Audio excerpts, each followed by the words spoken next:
Heto na mga super mom, maghihiwa na tayo ng mga ricado. Ayan, bawang or garlic, sibuyas o onion, kamatis o tomato. Ayan. Hihiwain na natin para umpisa na natin pagluto ang ating masarap na bunga ng malunggay. Ayan. Tomato. Hindi naka-fix ang aking camera kaya umaalog-alog. Ayan. Kamatis. Now, hiwain ko ng aking kalabasa. Ito guys ay hugas na, no? Kung kanina nakita nyo ay aking binabalatan, ngayon naman ay akin ang hihiwain according to size. Bahala kayo kung according to bite size. Yan, ganito. Yan, kasi mabilis lang lumambot kaya huwag masyadong manipis. Medyo laki-lakihan. Ay.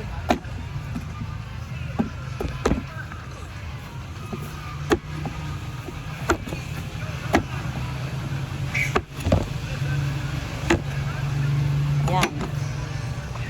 Lagay na natin. Sabay to sila sa bunga ng malunggay. Kasi ang bunga ng malunggay, madali lang din maluto.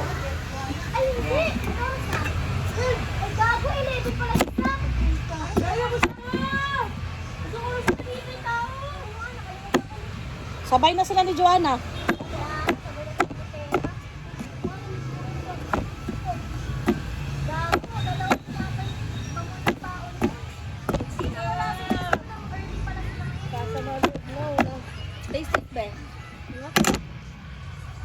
Liempo. Lasang lechon. Yung binabad kong liempo noong nakarang araw.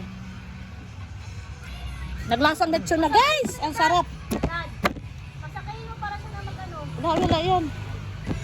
Dad. Para siya na hindi ko lang iba ng kotse.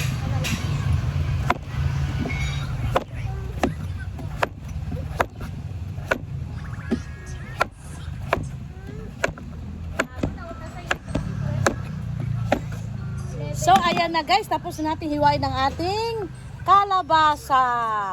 Ayan. Let's start cooking!